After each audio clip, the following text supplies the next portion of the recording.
and I had an obstacle that I then figured out, it gave me that like validation within myself that for so many years I was searching for outside of myself. I was searching for my husband to come home every day and validate me because I made nice dinner, right? I was waiting for validation from my parents to tell me I was a good wife. I was waiting for validation from so many external people or things, that having that pivot, putting myself in these situations where I didn't think I was capable, and then going, oh my God, I'm actually capable to figure it out, gave me that idea of what else am I capable of? And that was the thing of, I don't know what I'm capable of. I don't know where I'm going, but the idea that who I am today does not dictate who I can be tomorrow was so intoxicating that I was like, I need to do more of this. And that's where I started to pivot and say, what life do I actually want? And by golly, I'm going to freaking demand it of myself. Hello, welcome to the Pretty Intense podcast. Thank you very much for stopping by. Today on the show, we have Lisa Bilyeu. She's an amazing woman that you're going to learn so many great things about. She has a book coming out called Radical Confidence, 10 No BS Lessons on Becoming the Hero of Your Own Life. It's out May 10th. The interview, you're going to hear so much about how she's no BS and she holds herself accountable and how she's taught herself perspective and how to shift her mindset and how to be empowered and really how to use herself as to be the hero and not to wait for anyone. And she has such amazing stories about how she learned that lesson. She also has a show called Women of Impact. She interviews inspiring women. I'm flattered she did ask me to be on, but she's learned lots of lessons from them. So at the end of the show, you'll hear, what her biggest lesson from all these women has been. This was just a really sweet episode about a lot of inspiration and just sharing so many stories about how she became the badass woman that she is today. Her and her husband, Tom, started a company called Quest Nutrition, and you may have heard of it. And it was the fastest growing company, going from, I think, $0 to $1 billion in 5 years, maybe the second fastest growing company at that time. So they know how to be successful. They're very determined people. Helping others is where it's at now, which she shares that as well, what her life goal is to share with the world. So please enjoy this episode. And thank you for stopping by.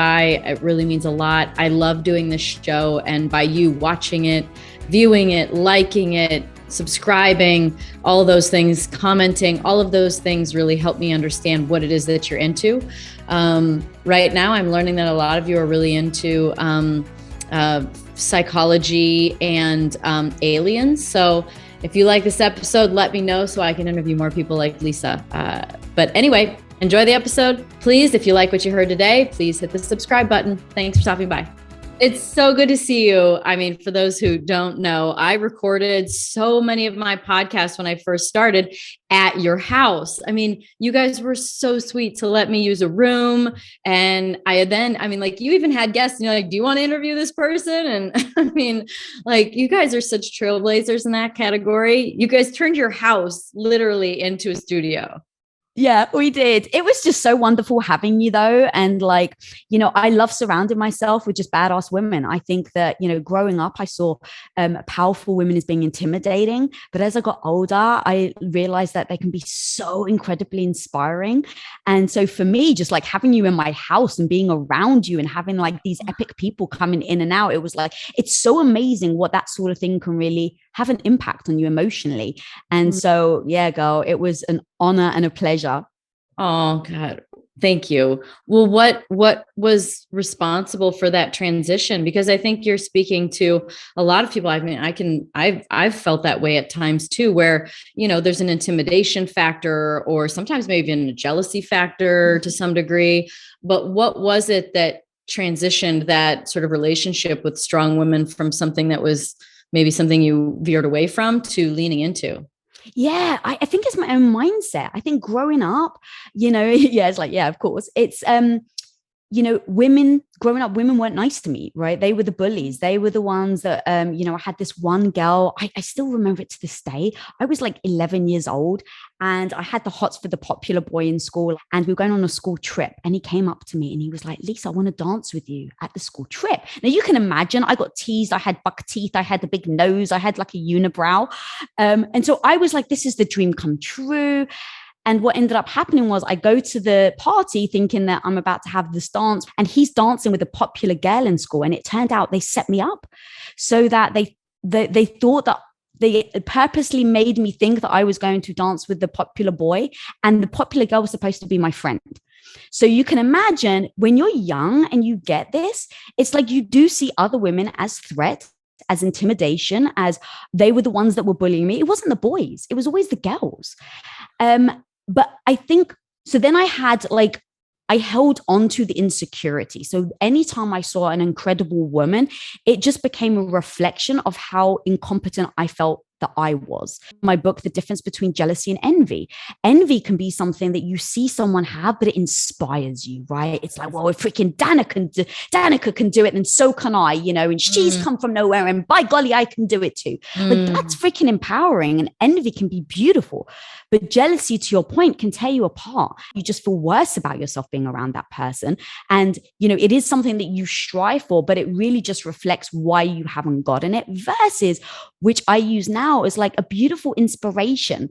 And I think growing up, I realized that I was insecure with myself. It was actually my own feelings that I had about myself that were really echoing how I saw other women. And it wasn't until I started working on my own mindset and how I felt about myself and taking ownership over stepping up to the plate with bat in hand and swinging as hard as I can, even if I miss, that gave me the encouragement to be like, well, how did she do it?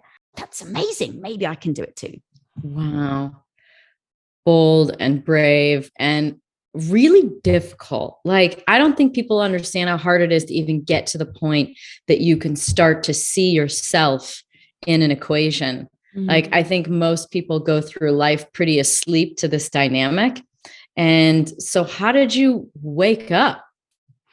This is literally why I wrote the book. Radical Confidence, because the point is that, girl, I spent 8 years, what I call stuck. And I was in Purgatory of the Mundane. I didn't hit rock bottom. When you've hit rock bottom and you're like, there's nowhere else to go, well, I may as well try for this. And in that effort to try, you then succeed. So many people I've interviewed were there. But for me, I never hit rock bottom. So I ended up spending 8 years of my life in purgatory. My life was just mundane enough. I had a roof over my head. I had a husband that loved me. And so each day, because I wasn't in desperation, I was actually talking myself out of changing my life. Because I would say to myself, well, who do you think you are, like being ungrateful for not having a career that you're excited about when you've got a roof over your head? And, how ungrateful are you, Lisa, that you're saying you don't want to put clothes out for your husband anymore? Because I literally spent 8 years taking care of my husband. I was a supportive wife. I was putting his clothes out for him and putting his lunch and dinner out every single day. That was my purpose in life. And I started to feel like this wasn't the life I wanted. This was the life my parents told me I was going to have. This was the life my grandparents, being Greek Orthodox, told me I was going to have, but it wasn't the life I wanted. And every time that feeling of like, but this isn't the dream I had, I would convince myself, but you should be grateful that you have a husband that loves you. And this is where I kind of found myself in this place of gratitude is beautiful. When you have slip into a victim mentality and you're like, why me? Being grateful is amazing. It really does highlight all the beautiful things that are happening in your life. But it also, for me, ended up keeping me stuck because I was so talking about how grateful I was. I ended up not saying, hang on a minute. Yes, you can be grateful for having a husband of your dreams. You can be grateful for having a beautiful home. And yet you can be totally, utterly miserable and want more in other parts of your life. And one doesn't dictate the other. And so that realization, girl, hit me like a freaking ton of bricks. And it was Quest that pulled me out of shaking me awake. Damn, that was awesome. I think that's so cool of you to say, because so many people, gratitude is everything and just practice that every day. And what an epiphany. Was there a breaking moment, or was this like a culmination of time that all of a sudden just made you turn around and go, what the hell am I doing? Yeah, this is the thing. I wish it was a lightning rod moment. And I can say, everyone at home that's listening, wait for this moment and you're good. The problem it wasn't. And just like it was stepping stones, small little decisions that I made for 8 years that kept me stuck, it ended up being small little decisions that ended up taking me into a life that I didn't realize was possible. And that's why I wrote the book, is like, how do I break people of that notion of what is possible and what we have the right to ask for? And that was the thing. I started to notice people saying, Lisa, I want confidence like you. I want your confidence. And I'd be like, who are they talking to? I'm not confident. Like, you should hear the voice in my head about telling me all the things that I'm bad at. I would look around, I'm like, oh, they think I'm confident. But what they just see is someone that moves forward. And they think it's confidence. They think I feel good about myself. And so if I can shake that feeling of confidence and help people pivot, it's not about feeling amazing all the time. It's about saying, I want confidence to do this. Find out what this is and now focus on that. So like for you, right? And not, I want to put myself in your position, but like, I want to be the fastest, race car driver in the world. It's like, okay, like that's the goal, not, hey, I want confidence to get in the car. How do you take those steps? First of all, number one, again, I'm not going to pretend that I know, but number one is like, get in the car and hold the steering wheel. Number two, go at 10 miles an hour. Number three, go at 50 miles an hour, right? Like it becomes these stepping stones to get to that goal. But if all you're doing is looking at that audacious goal and saying, I want the confidence to do that, you don't get started. So the whole thinking to me is, how do we start to step out of, and back to your question of how did I end up making that pivot in my life? It was small little decisions that I had made that I realized I'm stuck. And then this isn't the life I want. And that then led to, I just want to be happy. What does happy mean? I don't freaking know. But right now, it isn't what we're doing. And that caused me to say, but what would happiness look like? And so I said to my husband, I don't care how much money we've made on paper. At the time, we were just chasing money. This was before Quest. He was working so many hours and he was coming home and he was really miserable. And so I said, I'm fed up of chasing money. I just want a happy husband. I want a happy relationship. What would that look like? And that started the catalyst of Tom going in and quitting his job.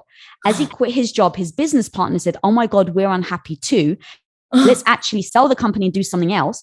That notion then started, if we were doing something else, what would we enjoy doing? Let's try the protein bar company. That was the idea that came to it. And then Tom came home and he's like, babe, do you mind just helping out? Because I just thought that as long as I'm supporting my husband right now, that's my future. So when he said, we're starting a protein bar company because we're unhappy, will you help? I was like, of course I'll help, babe. I'm a good Greek wife. And so, but what we didn't expect is the company grew at 57,000%. I went from helping my husband out on the living room floor, shipping bars, weighing peanut butter on home scales. And we were renting a kitchen by the hour with like knives and rolling pins to, within 2 years, we had 10,000 square feet of space. I had 40 employees, working just underneath me alone.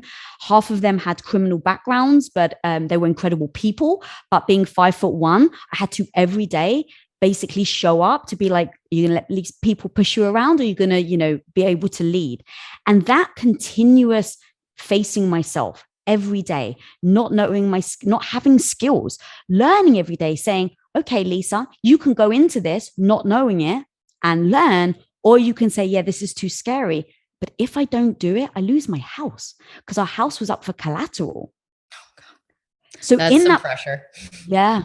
But in that process, right, it didn't give me the luxury of saying, well, I don't know how to run a team. I don't even know how to, to build a warehouse. I didn't give myself the luxury. And every time I didn't give myself the luxury and I had an obstacle that I then figured out, it gave me that like validation within myself that for so many years, I was searching for outside of myself. I was searching for my husband to come home every day and validate me because I made nice dinner, right? I was waiting for validation from my parents to tell me I was a good wife. I was waiting for validation from so many external people or things that having that pivot, putting myself in these situations where I didn't think I was capable, and then going, oh my God, I'm actually capable to figure it out, gave me that idea of what else am I capable of? And that was the thing of, I don't know what I'm capable of. I don't know where I'm going, but the idea that who I am today does not dictate who I can be tomorrow was so intoxicating that I was like, I need to do more of this. And that's where I started to pivot and say, what life do I actually want? And by golly, I'm going to freaking demand it of myself. Yeah. You and Tom are such like go-getters. You guys are crazy. Because I know he has so much of this in him too. This feels like the book is called Radical Confidence, but this feels like a whole lot of radical honesty. It really is like thinking outside the box, and being honest with yourself is 100% a massive key. And the reason why I called it Radical Confidence was going back to everyone was just like, oh, Lisa, how do you get your confidence? And I'm like, it's so not confidence. Like confidence is when you feel great and you got swagger and you're like, yeah, I got this. I'm so far from that, Danica. I'm like, oh my God, Lisa, what on earth are you doing? You have the audacity to try writing a book. You've never bloody written a book before. But hey, you know what? I don't have the confidence, but I'm going to freaking figure it out. And I'm going to take all of my insecurities, all of my inadequacies, because I am inadequate to writing a book because I've never written a book before, and give myself the grace to freaking learn and freaking stumble. And literally every time I fall on the floor, Lisa, you're going to give yourself the beauty and the grace to pick yourself up. That is radical confidence. That's going in, not pretending like you know everything, but saying, I've got a tool belt, and I'm going to use whatever tool I need in this moment when I'm scared to move forward with radical confidence. And that is why I needed to write the book. And I treated it like each chapter is a tool or a skill set that you can cultivate in order to do this. I know that perception is something that you have talked about a lot, being really important. And as you're going through the way that you feel about something, whether if it's difficult, it doesn't mean you're not acknowledging that it's difficult, but there's a whole lot of a perception shift on going, instead of I can't do this, I don't know how to do this, I'm not capable of doing this. You say, I don't know how to do this, but I'm going to figure it out. And I will get stronger as a result.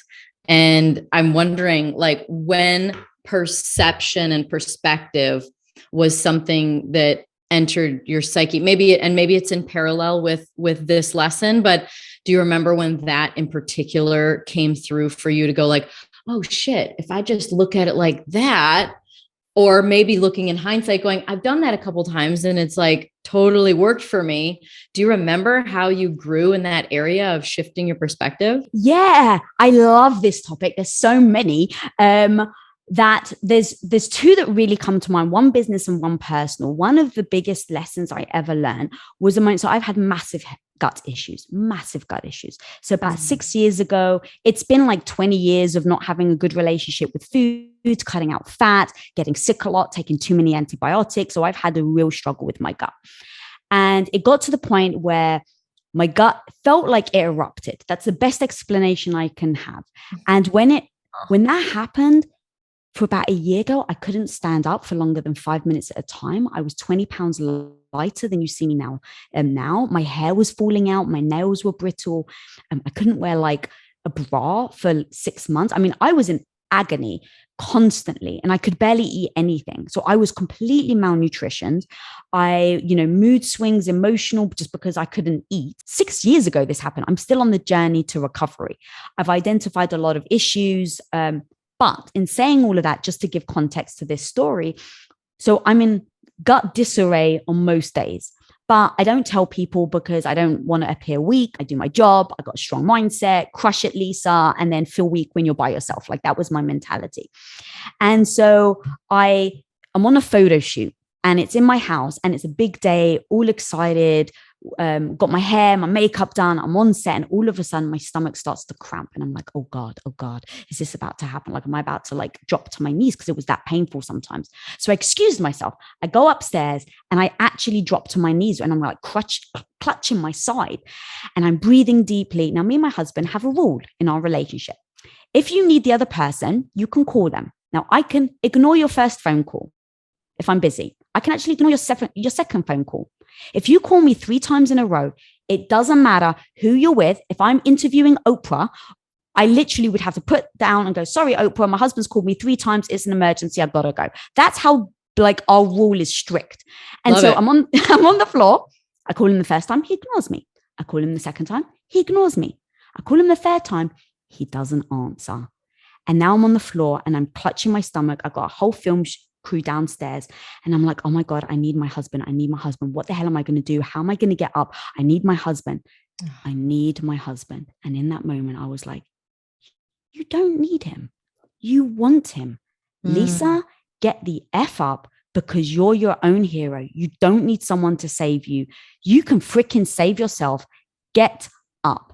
I remember that so freaking clearly. Wow. And girl, I got up off the floor. I took deep breaths and I finished off the day. Now that story stayed with me for 6 years because in that moment, going to perspective, I had a way of thinking, I need someone to come rescue me. And in that change of perspective where I said, Lisa, you are your own hero. You do not wait for someone to come and rescue you. You look at the problem and you handle it yourself. That's basically what the conclusion was. And from that day on, anytime I struggle, I go, are you looking outside yourself or are you your own freaking hero? Like answer that honestly, because if you're your own hero, what on earth are you going to do to get yourself out of it? Put on your damn cape and start flexing and show what you're made of. And that perspective changed everything. In business, it's all my fault. It's the language I like to use because it stings. If a business, something goes wrong, Lisa, it's all your fault. What would you do differently?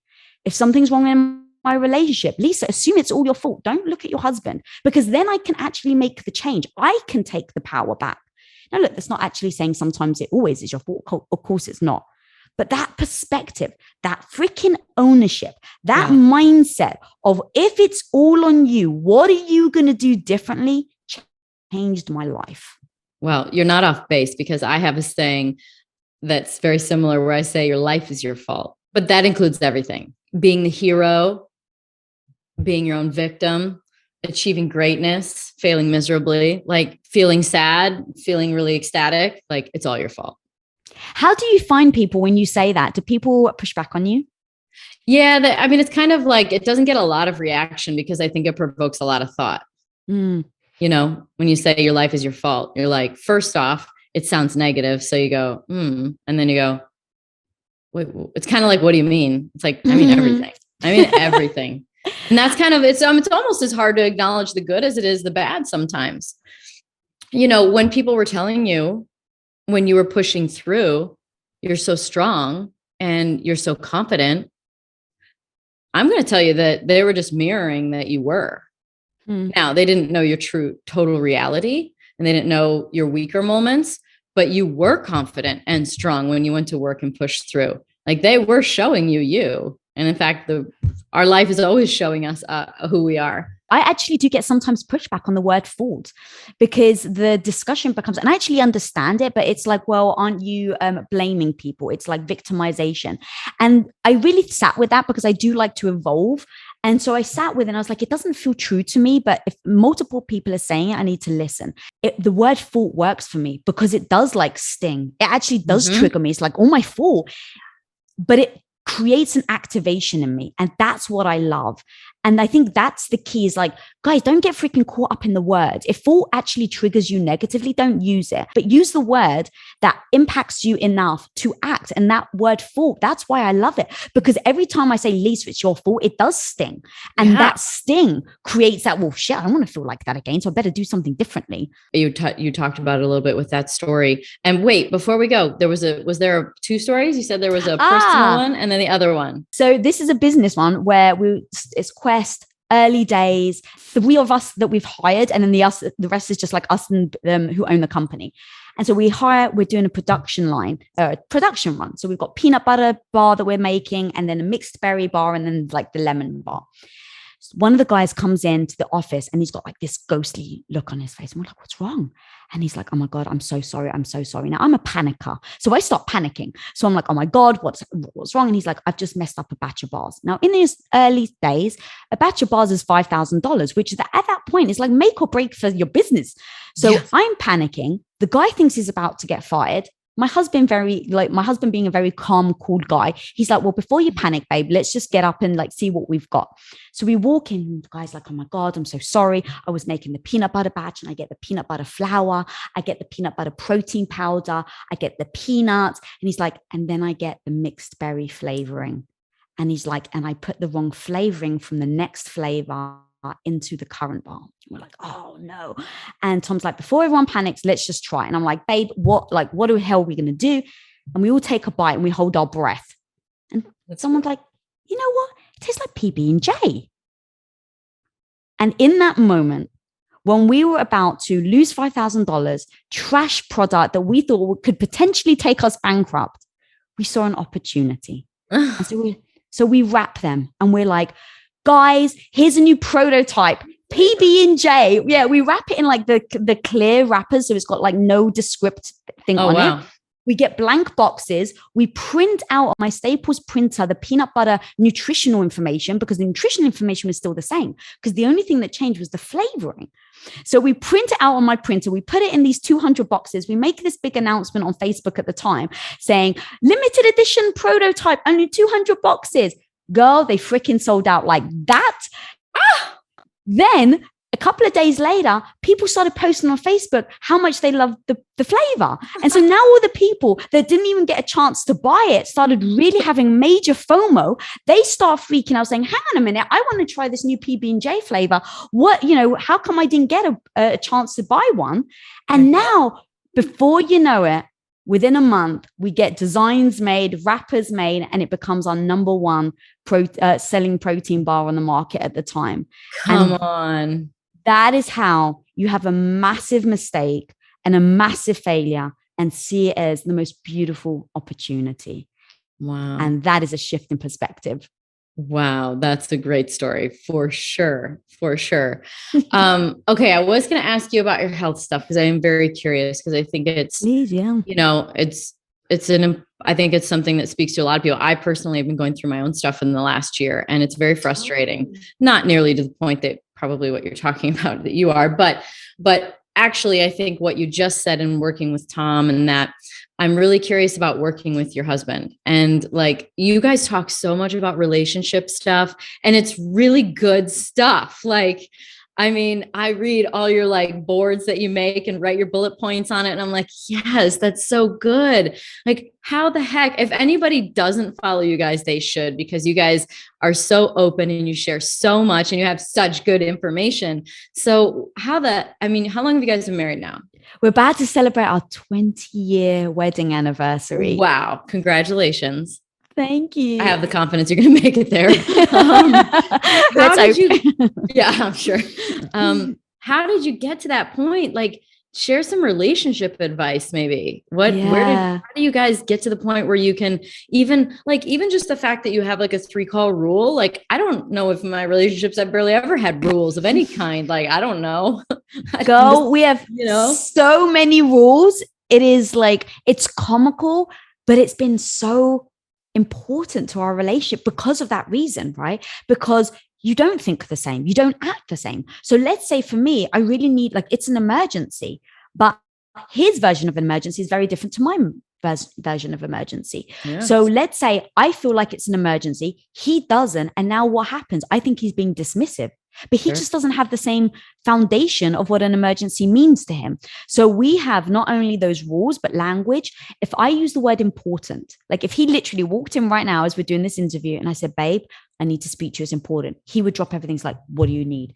Because I use the word important, that specific word, maybe 3 times a year, maybe. Wow.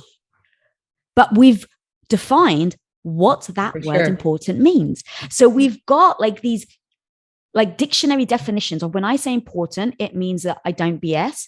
And in our relationship in 22 years, only once has the word important clashed with each other. So I've said one thing is important to me, And then he said it's important as well. Only once. That's how like we pride that word. So if he says it and I'm like, yeah, it's not important. Okay, you know, it's for you. Okay, what do we need to do? Only once in 22 years we've clashed over the word important. Rules about who's the responsible party to wave the flag when we're no longer that really intimate connection.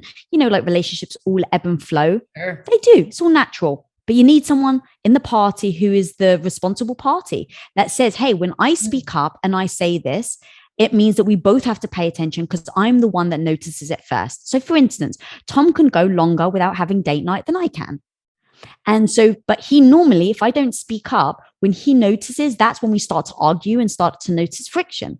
So we've realized, oh, Lisa actually is better at identifying it because when I wave the flag, we actually get to the point where we reconnect before we start bickering. Amazing. So now what we do is we just decide, but we decide together so that when I do wave the flag, he doesn't turn around going, you're just being needy, right? He's like, oh, yep. She's waved the flag. We've agreed. When she says this word, it means drop everything. We have to spend time together. So it's having these like really like this rule book. And then we ask each other hard questions because we really want our relationship together is our number one priority. So for instance, if I tell him something that he doesn't want to hear, but he knows my priority is our relationship, he's going to listen. Right? When you know someone's saying something to you, but really your goal is the same, then they have your interest at heart as well. So when he comes to me and tells me things of, hey, when you do this, it affects our relationship, because I know his number one North Star is have a wonderful relationship with me, I know he's coming from purity. Now, look, that takes years to prove over and over again. It takes moments of, I tell him something that is very, let's say, very vulnerable. Like I expose my trigger to him, let's say, and it's something that's so personal to me. And I've only ever told him. In moments of massive fights, in arguments, does he use it against you? Yes or no? Those are do you use it against them? Even when it's easy for them to do it, do they do it? And that starts to show character.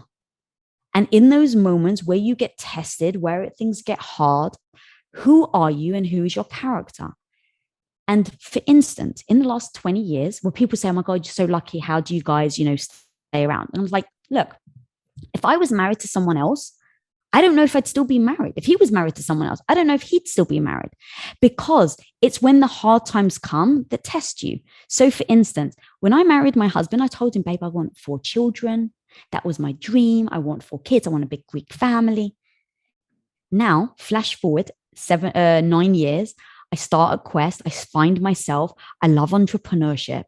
And I turn around to him and I say, hey, babe, for 8 years, I've taken care of every single thing you've ever needed on a personal front. You know how I said I want 4 children? Well, now I don't want to put out any clothes for you. I never want to cook for you again.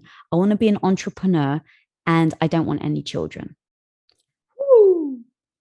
In those moments, in those moments. So it becomes how did I handle it?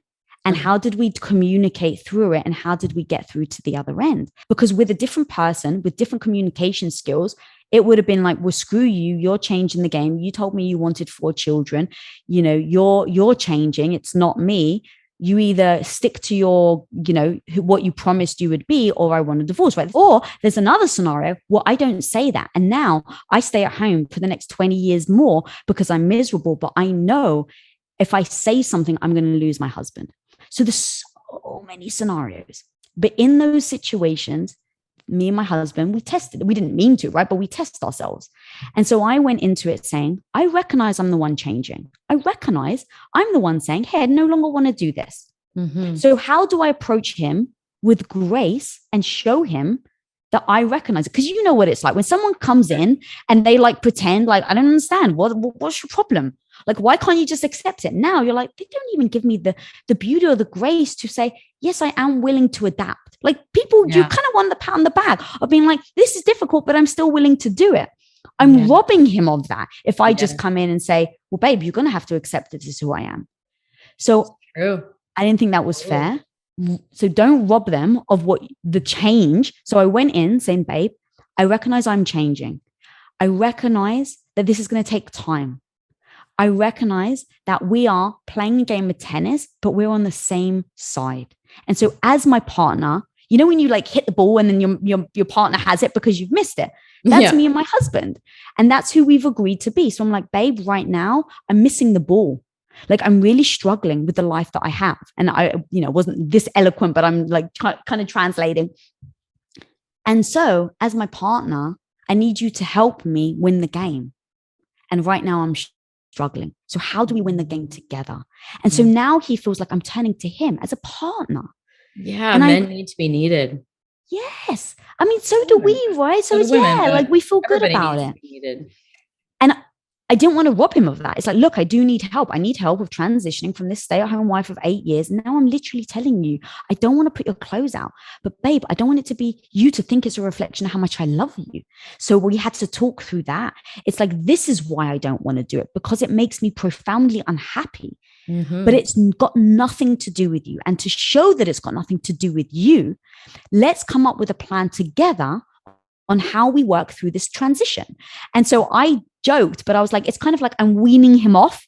And so I was like, all right, babe, for now, I put clothes out and cook for you 7 days a week, but let's wean you off. I'll do it for 6 days a week. And then I'll do it for 5 days a week. And then I'll do it for 4, because I recognize I'm changing. And so how do we do it together?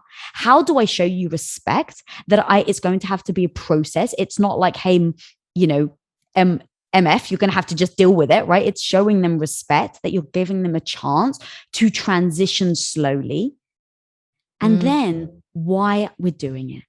This is the most beautiful thing I've ever done. And I didn't think, babe, that being an entrepreneur and trying these skills and creating impact was a life that I would have. But now that I do, I've never felt more alive than I do now. And I want your help to help fan these flames. You said why, and knowing your why is also something you've mentioned before. Yeah. Right? Because that's such an anchor, right? 100%. So what are your whys for everything, right? Why your relationship with Tom? Why your show Women of Impact? Why the new book? Like, what are your buckets of whys? Yeah, having the why though has changed everything, because I have such a negative voice. I don't know if you do, and I'm really curious to know. I actually do. I have a fairly negative voice. I'm pretty self-critical. I'm actually really positive for most everything else, and very atta girl and very encouraging, but my own self-talk is kind of shit. Yeah. What do you do when that happens? Well, sometimes you just do it and you live with what it feels like, because that's just the point, right? Sometimes it motivates me to do things, to be more motivated to, schedule some more meetings and plan some more things and get more organized, or maybe it's to work out, or maybe it's to stay on my diet, or whatever it may be. It's like, there's sometimes it can be motivating, but other times it can just get exhausting. And I think in those times where you just kind of are like over yourself almost in the whole thing, you just got to flip it, and you just got to put some perspective on it and be like, does it really matter? And also, I think it's really powerful to shift it and flip it. Like, if the things that you're worrying about were someone else's, how would you like flip it? What would you be thinking about them? And a lot of times you'd be like, nothing. Like, they'd be great. I wouldn't have a negative thing. Like, you'd be like, that's such a small problem, or no one even notices.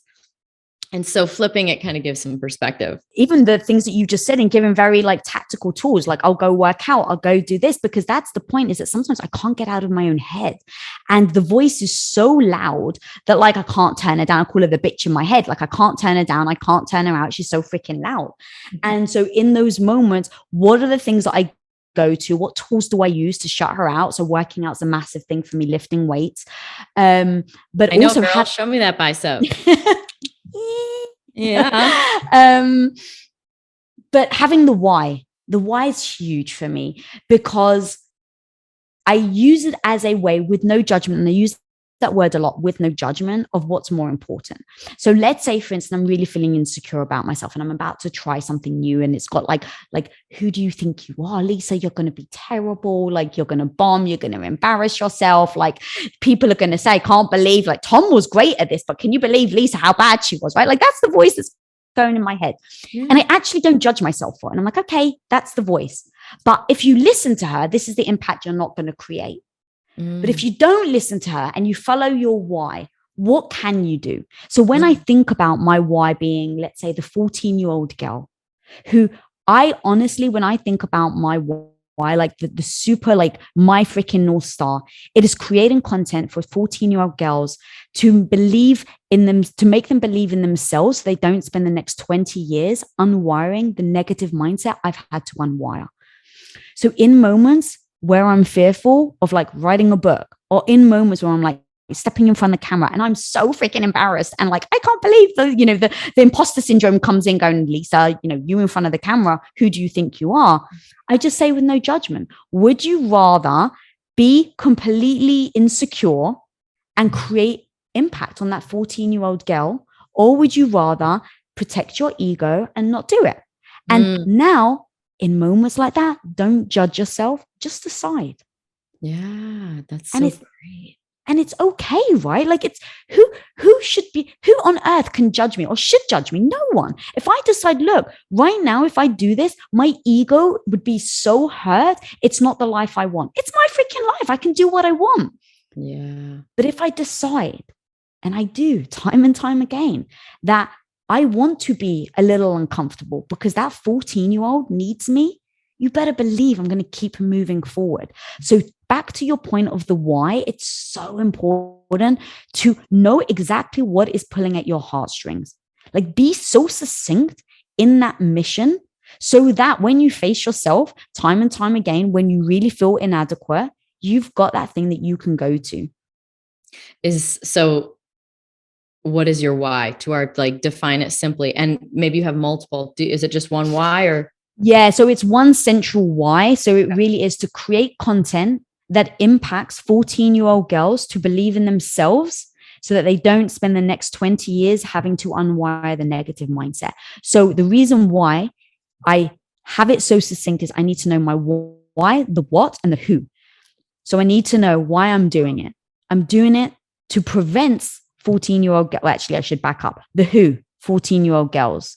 The what, creating content. Because there's so many things we could do, right? It's like I could donate my time and, help a school of female girls. It's like there's so many different ways that I can create impact, but I need to know how. So for me, my background's filmmaking. So it's the content. It's the who, the 14-year-old girl, because the age of imprint is between like 12 to 15 of where we are shaped to be basically who we are for the rest of our lives. Now, look, we're very malleable. So 50% of our brain, we can be malleable as we get older, like the things that we're talking about now. Right. But when it comes to a foundation of who we are, that gets shaped between 11 and 15 years old. So if I can impact culture and impact the way young girls feel about themselves with the content that is out there, so that's movies, animation, TV shows, music, all of these books, all of these types of things, that if I can impact culture to a girl that is at that age where now they're wiring their mindset to actually believe in themselves. Now, all this stuff we do as adults, we're like, I can retire. I don't have to do content based on adults and how we unwire, because now we've impacted all the young girls that are already like building that foundation of believing in themselves from the get-go.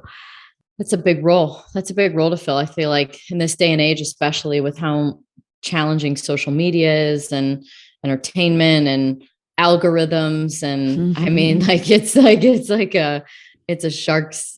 shark infested waters, especially for women. Men too, but I think women especially, there's something different about it. Why do you think women is harder? I mean, I'm guessing that you think it's maybe harder for women than men. So to do what specifically? Social pressures. Yeah, I do think. Yeah, I 100% do agree with that. I think that it's definitely changing as well. I think so much of it is cultural. So much of it is social. So like, for instance, me, before, I didn't grow up, I'm 42. So I didn't grow up with social media, but cultural pressure of being Greek Orthodox and being told subliminally all along the way as I was growing up that I would end up being a stay-at-home wife, was exactly how I ended up, I think, being a stay-at-home wife, because I didn't question it. So that is like, I think, the biggest fear of what are the messages that that we believe so ingrained in us that we don't even question. Like, I remember, and I'd love to hear from you, entering such a male dominant, world, where actually now I hear a lot of women say, oh, a lot of companies now need more women, so they're actually being sought after more. But I can only imagine, based when you started, like, that was not the case at all. You were like groundbreaking, smashing through barriers of what it was possible for women to do. Yeah. Probably part of the help for me was that my mom and dad, my dad especially, there was never a talk about being a girl or different. Like, it was obvious, but it wasn't obvious, if that makes sense. It wasn't until, because I started at 10, it wasn't until 14 when I started to be featured in TV shows and cameras were coming to school and the track, that I started to even think about really being a girl that much. Wow. That's fascinating. You're right. Your environment matters. So my environment was not about being the fastest girl or, well, you're doing pretty good for a girl. It was like, how do you be the best driver? Period. Right.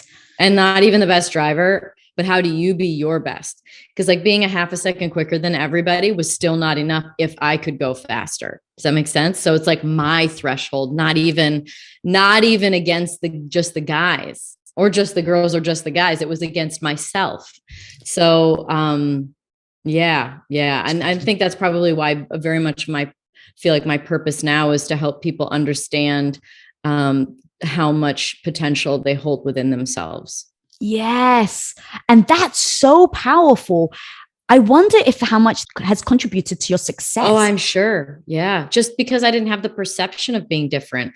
It was never phrased as being different. And so, you sharing your story about just what a woman's supposed to do and how their life is supposed to go. And, that framed your reality. And the fact that my reality was framed around being not only the fastest driver, but even, as fast as I could humanly go, that was my mindset, was how do I be the fastest, period. And so, yeah, I'm sure that played a huge role. I really do. One area I'm curious about, because I shared a little that I'm kind of in a little bit of it as well, but with health struggles, how did you deal with that mentally? Because that can be, again, I don't think I'm dealing with half of your stuff by any means, but, it's perpetuating. It's day after day. It's how you feel. It's testing. It's trials of things. It's, modalities to try and help things. It's like quite endless, and it can be kind of exhausting and consuming and have its own perpetuating cycle of feeling like, oh, poor me, something's wrong with me. And that kind of is a very, very, very repetitive narrative. So we'll share whatever you're willing to share about that, because you're not alone in dealing with things. I think a lot of women push things under the rug, but maybe sharing what you went through and then how you dealt with it, because you really are like Superwoman now. Thank you. I don't know how much you're willing to share on this, but obviously anything I can do that maybe, advice if I've been through or can help, please do let me know. And this is one of my missions, because it changed my life. And so when I think about how do I help people not get there in the first place, and what are the things, because everything became in hindsight. One of the things actually in just the healing process is going back to ownership. I was waiting for a doctor to fix me. So when it happened, first of all, I was like, okay, what's the right pill I have to take? And hey, doctor, what's wrong? Right. And you literally go to the doctor and you're like, okay, this doctor came recommended, and this person has a special degree, and they've got famous people on their wall. And you convince yourself that an expert, quote unquote, is going to help fix you. And every time I went there, I had hope. And every time I left, I had zero hope. Yeah. But it was the hope I was chasing, really, in hindsight, right? So I think I just kept going to the doctor being like, okay, well, this one's going to fix me. And eventually what I ended up realizing was I was actually giving my power away. So by looking outside of myself, by looking to a doctor to say, hey, can you fix me? I was giving it away. Now, I didn't come to that conclusion though, until I realized all the things that went wrong with my own health were due to me. So once I started to process and I looked back, why did I get so sick? I was like, you know what? I took a lot of antibiotics, like a lot. It got to the point where I was on antibiotics like 4 times a year or 5 times a year because I was getting so sick all the time. So originally, I was blaming the doctors. Well, he shouldn't have given me that many antibiotics. Mm-hmm. And after a while, after 2 years of literally just searching for someone to help and save me, once I realized I saved myself, I literally was like, hang on a minute. I keep saying they gave me antibiotics, but I swallowed them. Every time a doctor said, yeah, right? It's like every time a doctor kept saying, I probably shouldn't give you this many antibiotics. Not once did I say, why not? And not once did I go home and Google, what does taking too many antibiotics lead to? And so once I started to realize that by saying that it was their fault, I was now giving the power away. Once I switched it and said, this is all my fault. And if it was my fault, now I can fix it. And what does fixing look like? I stopped turning to doctors. I acknowledged that I had done it to myself, that I was ignoring the flags. You even said, right, we push it under the rug. I now had to stop and pause and say, what was I actually pushing under the rug? What did that look like? Okay, when I had this pain, I did this.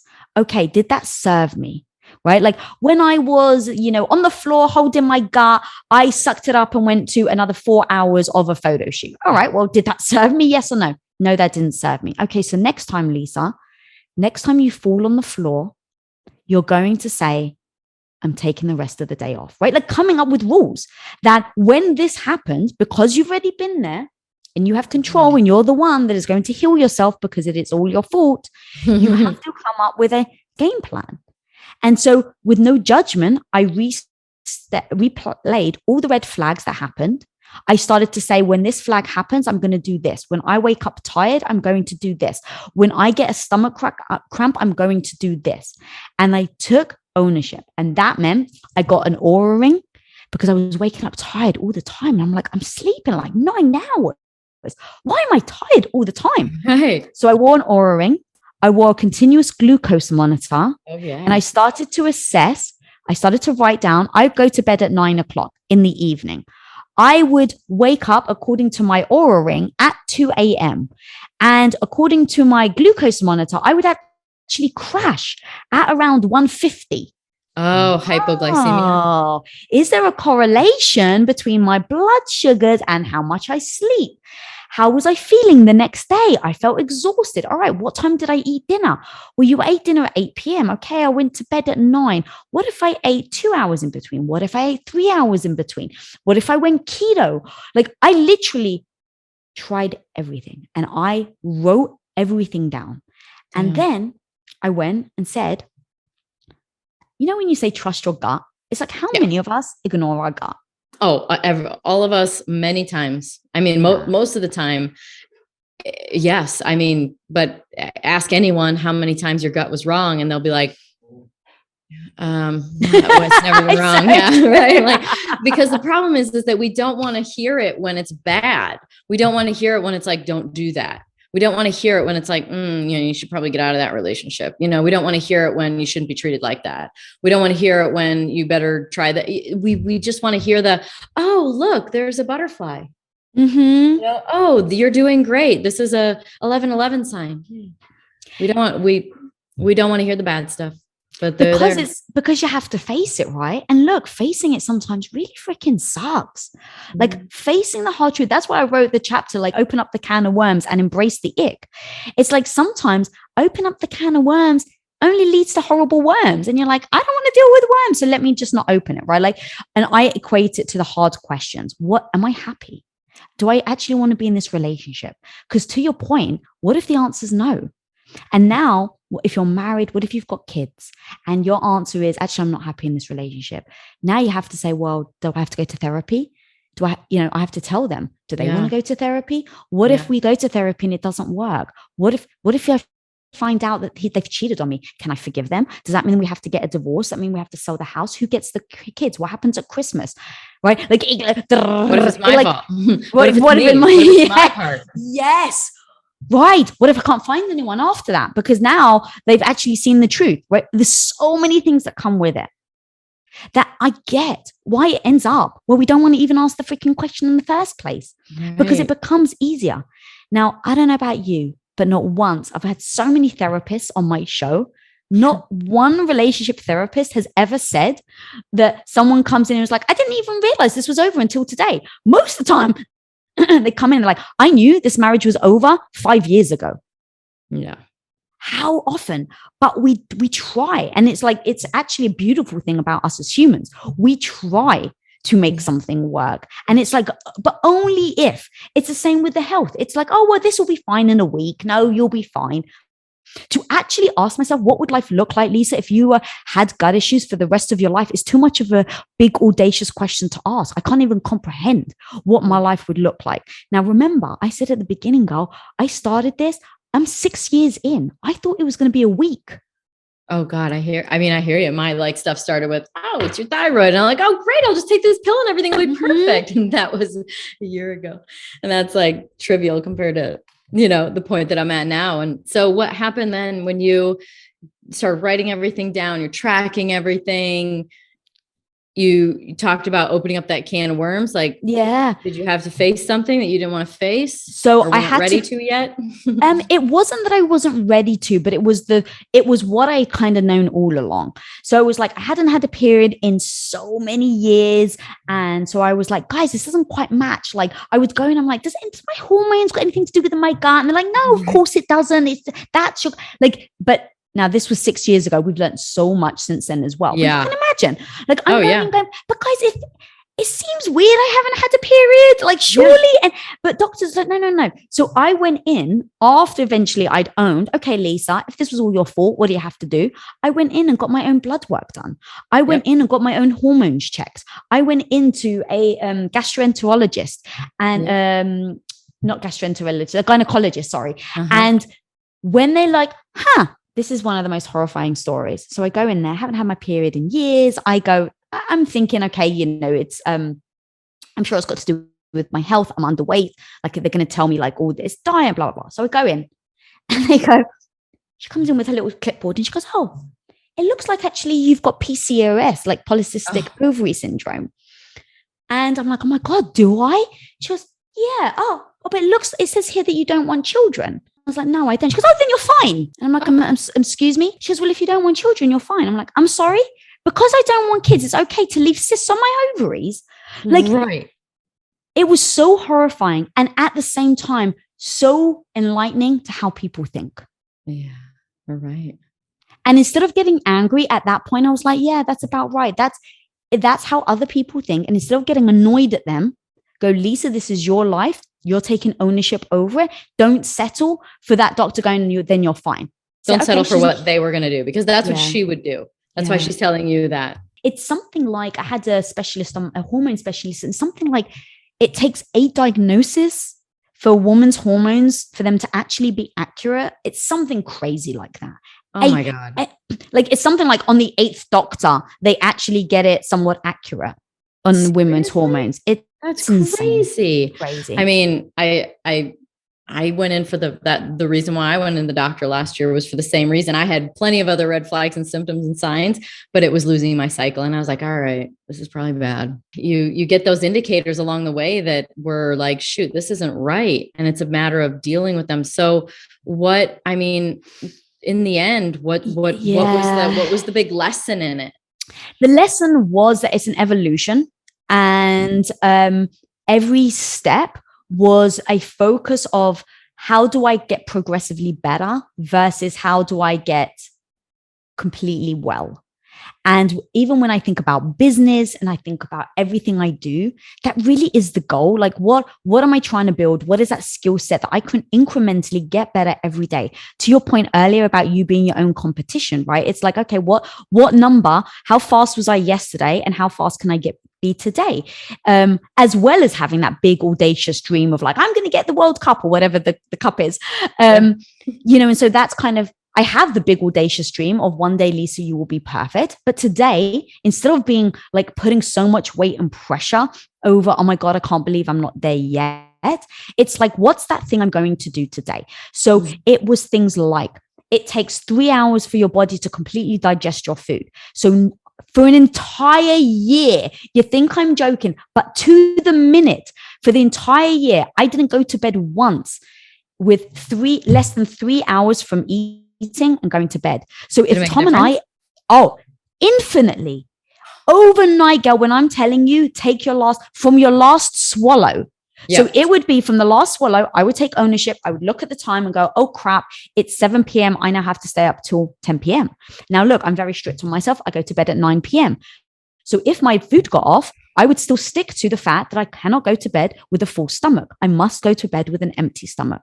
So it was go to bed with an empty stomach for 3 hours. Then start trying foods. I don't care what the doctors say. I don't care what studies say. I don't care what all the specialists say. Start eating food and take a journal of how you feel, Lisa. And what I realized was that raw food was wrecking my gut. If I ate fatty beef, I felt like I was on cloud 9. Now I did an allergy test, and guess what the allergy test told me I was allergic to? Beef. And what do you think I did, girl? For a week, I stopped eating beef, even though I felt like, but it feels really good because a doctor told me. I was like, oh, well, the doctor knows best. And that was where, after I realized, start listening to yourself. That's when I'm like, screw the doctors. I'm going to go on a purely beef diet and see how I feel. I did that for a while. I realized I was feeling much better. I realized I couldn't sustain it though. I needed some form of vegetables. I went and got my blood work done. I then went to a holistic doctor who then was able to help me work through all my levels and go, okay, I was low. I was deficient in vitamin C. I was deficient in vitamin B. I had leaky gut. So I started to drink like this leaky gut liquid consistently, even to the point where if I was traveling, I would have these little travel bottles of my leaky gut liquid because I take full ownership. And there wasn't one day that I missed. I didn't use the excuse of, oh, but I'm traveling and I can't take liquid on the plane. Yep. No, I got one of those little travel things and I stuck to my regimen. And I had these little supplements, and I wish I had one here to show you. I have these little baggies. They're all done pre in advance, so I've got no excuse. There's one that says AM, there's one that says PM. And I will be literally sitting in meetings. It doesn't matter who I'm with. Literally doesn't matter who I'm with. If it's time for me to take my supplements, I'll sit here with my little baggie and I'll drink my supplements. And that is where I go to listening to the doctor, waiting to be saved, waiting to be fixed, and then flipping my perspective and saying, I'm going to take full ownership. What does that look like? What does no excuses look like? Where do I want to be in a year? And who am I going to be turning to? And it's me. And if I'm not here to actually fulfill the promise I've made myself, then who else can I rely on? No one. Yeah. If you can't fight for your own freaking goals, no one's going to fight for them. So in that moment of me trying to be healthy or like trying to figure it out, and you're going to parties and I'm traveling and my old mindset was like, oh, I can't go out. I can't do this. I can't. I just said, no, Lisa, you can. You just choose not to. And that flip, that perspective changed everything. So if whatever issues you're going through, obviously, however I can help, but then also give yourself the grace that it's stepping stones and that really today, what are you going to do today that can help you for tomorrow? And if you end up taking steps back, because sometimes you have a goal and sometimes like for this book tour, right? It's like, there's a lot more work and I'm putting in a lot more hours. Yeah. And so I have a plan now where I say, no matter what, I draw. So I use my creativity. I draw on Saturday mornings and no matter what happens, I won't let anyone, I'm try to get good with my boundaries. I put very strict boundaries. I switch my phone off. No one can call me on Saturday morning and reach me because I'm drawing. And you're that is an incredible artist, by the way. You have something to hold up to show people what you can, because you're ridiculously talented. I do have in another room. I can always run and go get my current work of art. Actually, I have it on my phone. People can find it on social. I'm sure. Thank you, girl. It's so incredible. That's so good to have boundaries. I mean, look at you. That's insane, girl. I mean, that's crazy. whether it's a morning, a couple of hours, 1 hour. But I'm telling you, anyone that has health issues, anyone that's listening, do whatever you can to completely shut the world out and do something that is just for you, whether it's drawing, taking a bath, reading the magazine, but it has to be a specific time that you've set aside that you're telling people, I am not available to you. And you have to demand that of yourself and put that boundary up. Because again, if you're not willing to do that for yourself, no one else is going to. You interview so many amazing women in your show, Women of Impact. So what are some high points of things that you've learned from so many amazing women over the last, how long has the show been going on now? About 3. Give me some nuggets. All right. Nuggets. So first of all, by the way, I'm just going to put you on the spot, but homie, I'd have you on in a freaking second, by the way. I would love to. Let's make that happen, please. Thank you. In a heartbeat. I was like, while I'm on her podcast, I'm going to corner her. Good. I was like, does she want me on her show or not? It's okay. Oh my God, in a heartbeat. The funny thing is I was so jealous when you went on Tom's show. I was like, I want her. But I knew, and this is part of my personality that I actually lean into more. And I talk about in the book, be so good, they cannot ignore you. Oh. And so I've got a list of people that I've wanted on my show. And it's like, I know when I have to be so good that when I reach out, I don't get a no. And it's very empowering for me though. It going back to actually what you said earlier about yourself and the whole kind of theme that I feel like we've accidentally slipped into here is be your own competition. So it's oh, well, who was I yesterday? How do I beat myself yesterday and show up to be better so that when I do reach out, people want to come on the show. But that's actually a lesson that I've kind of learned with all the guests that I've had on the show is that not one person, and I'm going to lean into the mic here, not one incredible woman that I've had on the show is perfect. Not one of them. And that's amazing. Thank God. Yeah, no kidding, right? But they're not one person. And I've had so many incredible women. And the hope of why I say that is, who the hell do you want to be? And how the hell do you get there and show up every day? And that's everything that the women I've interviewed. They weren't born great. Not one of them. Yeah. Every time it's, oh, what did you learn? Oh, you fell on your face. Oh, you're really bad at that. Yeah. It's comical how often people say that from therapists, one of the most incredible therapists, Nicole LaPera. She's just oh my God, I went through my own mess in order to be a therapist and learn. Totally. I couldn't keep up on the parade laps when I was racing. And the parade laps are the ones where you go real slow and you just are in formation. Couldn't keep up on those laps. What does that mean exactly? Say that again. So when you are in order of how you're supposed to start the race from qualifying, there you get in, you line up. It's 2 by 2 all the way back, and you go really slow and stay in formation in that 2 by 2 until the green flag drops, and then you go as hard as you can. And on those slow little laps, I couldn't keep up. Right? So it shows that.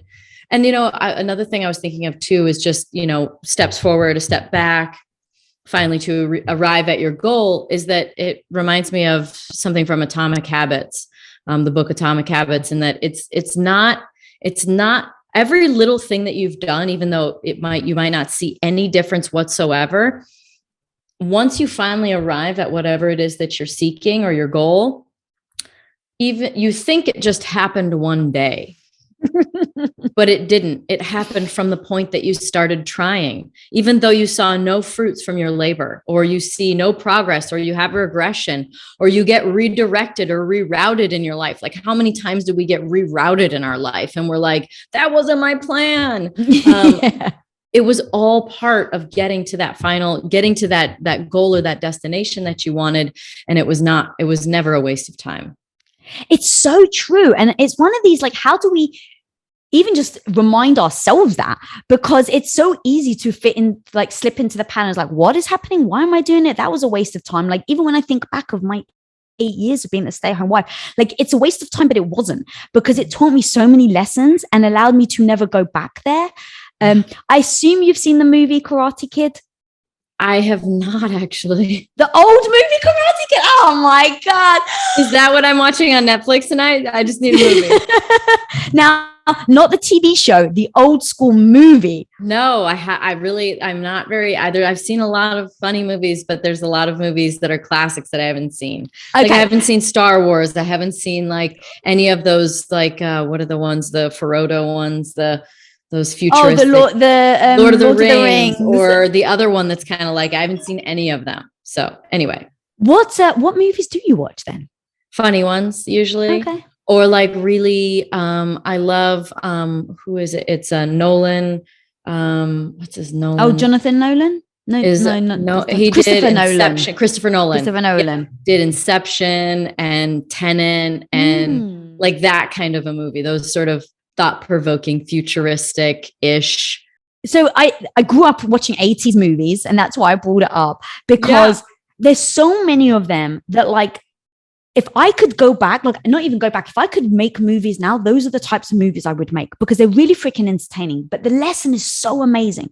So Karate Kid is like, they get him, so he gets, he wants a teacher to like help him like learn karate. Mm-hmm. And so he goes to this guy, Mr. Miyagi, and Mr. Miyagi starts to give him a paintbrush, and he's like, paint my fence. And so for like a week, he has him painting his fence. And then he's like, now wax my cars. And so now for another week, he's got this kid waxing his cars. And he's like, what the hell? I came to learn karate, and you've just got me freaking as your like slave, basically, painting and like waxing your cars.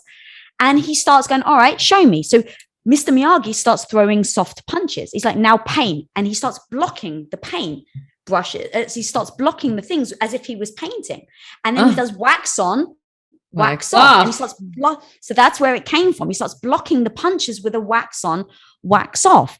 And the whole metaphor is waxing on and waxing the car off is in preparation for when you're literally, he steps in the ring, he gets his ankle broken, and what does he do? He gets back up and then wins the match. So it's like exactly. So the idea of waxing on and waxing off is the preparation. So while it feels like you're painting a fence, what you're actually doing is preparing for battle. Yes. And so going to the skill sets of what you're saying is that when I didn't realize, when I was the stay-at-home wife and I was freaking miserable and all I was doing is trying to fill my day, I would start to like, I would like go to the grocery store and like collect coupons and how can I save money? And oh my God, today it's 2 buy toilet rolls, get a third one free. So I've just now doubled our money or tripled our money, right? And so I would start to play games just to fill my mind, because I hated being a stay-at-home wife.